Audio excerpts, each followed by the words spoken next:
En la Edad Media, el barbero cirujano se convirtió en el médico al que acudía el hombre pobre, alguien para lidiar con los trabajos más mundanos y sucios. Trabajos como sangría, extracción de dientes, tratamiento de heridas menores, erupciones y quemaduras. Pero a medida que pasaba el tiempo, gradualmente se asociaron con tareas mucho más habilidosas pero espantosas, como colocar extremidades, realizar cirugías, incluso partos y amputaciones. En este video continuamos nuestra serie Un día en la vida para ver cómo era la vida para el barbero cirujano medieval.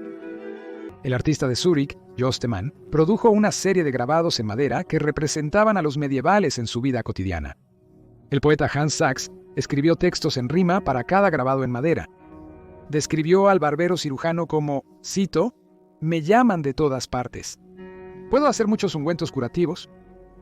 Puedo curar heridas nuevas, también fracturas y afecciones crónicas.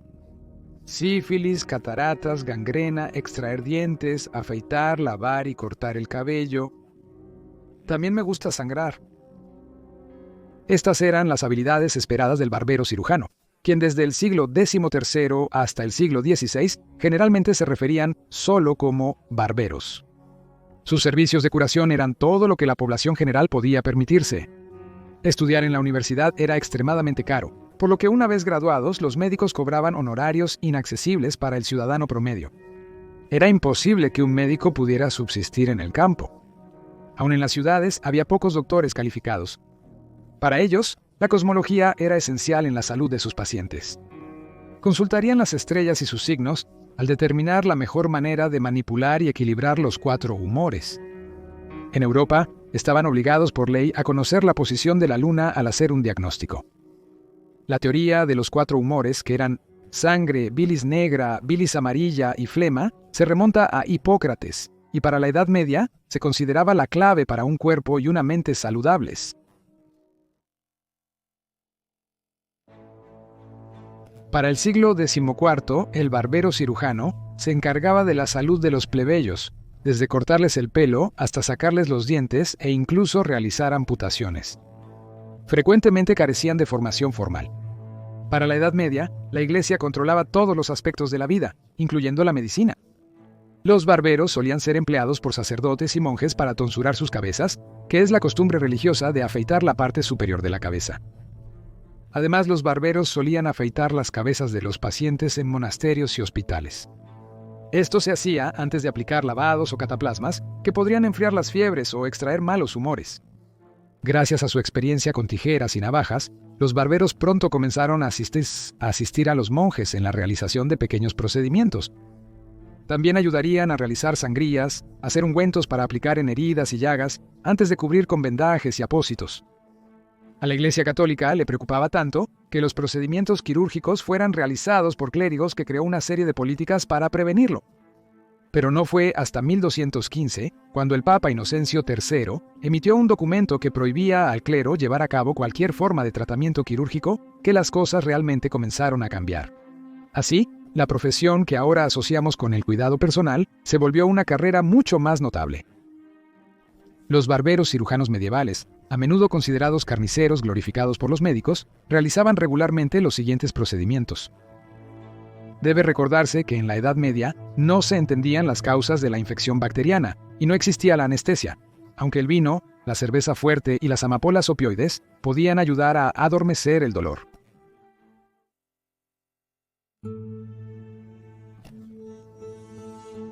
Las cataratas se deben a una opacidad en el cristalino ocular.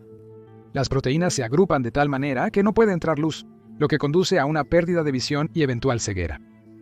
La cirugía láser ocular es una de las cirugías más comunes y delicadas que se realizan actualmente en los ancianos para corregir problemas de visión.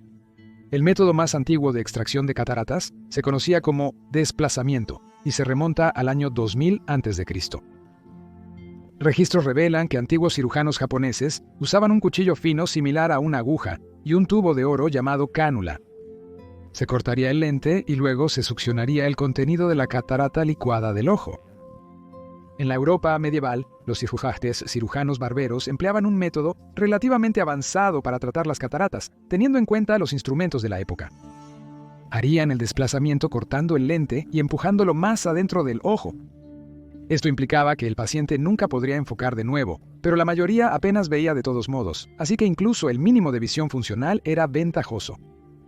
Si el procedimiento fallaba, su visión no empeoraría, así que no había nada que perder.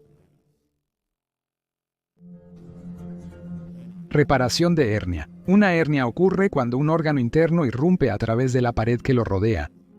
La hernia más común se produce cuando una parte del intestino se asoma por una sección débil de la pared estomacal. También pueden ocurrir en la ingle, el cerebro y otras áreas. La cirugía de hernia debe realizarse rápidamente por el riesgo de gangrena e infección. También hay riesgo de que el órgano muera por falta de flujo sanguíneo. Hoy un procedimiento simple empujará el órgano de vuelta a su lugar y sellará el área dañada. En la Edad Media, el barbero cirujano debía crear suficiente tejido cicatricial para impedir que los intestinos se salieran nuevamente. Se acostaría al paciente en una tabla inclinada hacia atrás para que el intestino vuelva al estómago. Luego, el barbero cirujano calentaría un cuchillo al rojo vivo y lo apuñalaría repetidamente en el estómago del paciente, tan fuerte que la hoja golpearía la pelvis. Ahora se cauterizaría la piel, lo que impediría que el intestino volviera a salir y evitaría cualquier sangrado interno. Como tratamiento alternativo, se podría cortar la zona en cuestión y verter ácido sobre la hernia para crear tejido cicatricial. Asombrosamente, la cirugía fue muy efectiva, aunque peligrosa, con el barbero apuñalando salvajemente alrededor y esperando lo mejor.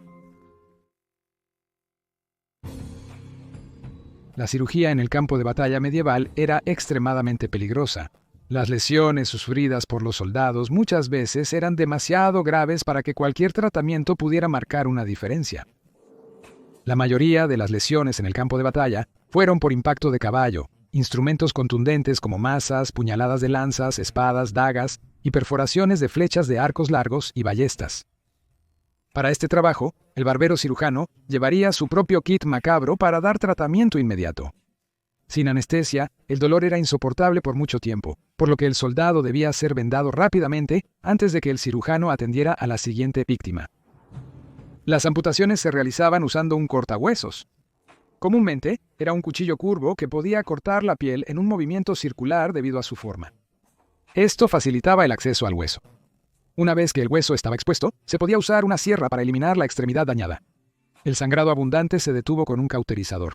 Estas herramientas se fabricaban en varios tamaños, pero siempre se calentaban hasta alcanzar temperaturas rojas antes de aplicarse para sellar rápidamente una herida.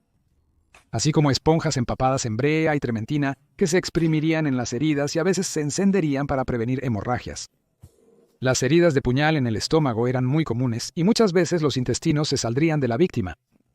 Se vertería un poco de agua y aceite sobre las entrañas para evitar que se sequen hasta que puedan ser empujadas de nuevo al interior y la herida pueda ser cerrada, cosida y vendada. Ya que el paciente estaba consciente, podría tensar los músculos abdominales durante el procedimiento, así que tenía que hacerse con el paciente sentado. La extracción de flechas se realizaba con un extractor similar en diseño a unas tijeras. Se cortaría la piel cerca de la flecha para remover el eje de forma limpia. Este procedimiento se realizó en el futuro rey inglés Enrique V. Fue golpeado en la cara con una flecha en la batalla de Shrewsbury en 1403. La flecha estaba profundamente incrustada. Aunque el eje se desprendió, la punta de la flecha seguía enterrada 6 pulgadas en el lado derecho de la nariz del príncipe Henry. Se utilizó un extractor de flechas para agrandar el agujero y extraer la punta de la flecha del instrumento. Henry se recuperó bien sin mostrar signos de daño cerebral, aunque probablemente estaba gravemente desfigurado, porque todos sus retratos que se pintaron después de esta lesión muestran su perfil izquierdo, nunca el derecho. En el siglo XIV, la pólvora empezó a transformar la forma de hacer la guerra en Europa. Uno de los primeros usos del cañón fue en la batalla de Crecy en 1346. Esta devastadora arma podía decapitar a un hombre o cubrirlo de heridas por metralla. En el siglo XV ya se usaban armas de fuego, aunque en cantidades limitadas. Al desconocer sobre las bacterias, los cirujanos de campo trataban las heridas causadas por la pólvora eliminando el supuesto veneno con aceite hirviendo. Era un tratamiento extremadamente doloroso, que por razones obvias no funcionaba. Sangría. Para muchas personas que les sacaran sangre se convirtió en algo habitual. Muchos se sentían aliviados tras el proceso, y la sangre se consideraba el humor principal. Se creía que permitir el flujo libre de la sangre desbloquearía los humores y desecharía la sangre contaminada. La sangría se usaba para tratar muchas dolencias. Se cree que el poste de rayas rojas y blancas de un barbero fue utilizado por algunos como un símbolo de sangre y vendajes, y muchos anunciaban sus servicios colocando cuencos de sangre en las ventanas de sus tiendas. La sangría se podía realizar con el uso de sanguijuelas, que solo rasparían la superficie de la piel, o mediante el corte real de las venas. Para la sangría, se usarían las venas más grandes del antebrazo o cuello, cortadas por el barbero cirujano con un bisturí o lanceta. A veces perforaban las arterias en las sienes con agujas afiladas. La trepanación por lesiones en la cabeza era la práctica de perforar un agujero en la cabeza del paciente o raspar parte de su cráneo para tratar problemas neurológicos. Se pensaba que exponer la materia que rodea el cerebro y la médula espinal al aire exterior curaría su dolencia. El tejido de cráneos era otra práctica que los cirujanos de campo también podrían usar en batalla. Las lesiones en la cabeza eran frecuentes en combate.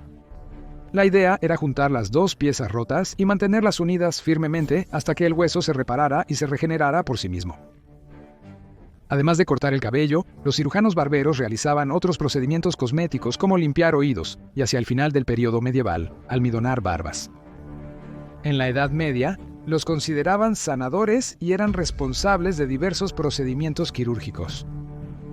Pero a medida que pasaba el tiempo, nuestro conocimiento médico se volvió más sofisticado. El cirujano barbero rápidamente se convirtió solo en barbero. Aunque en Melbourne, Australia, hasta los años 1950, un barbero felizmente te sacaría un diente sin ningún anestésico. Gracias por ver este episodio de Locura Medieval. Suscríbete si disfrutas estos videos. Nos vemos el próximo viernes para otro más. ¡Saludos!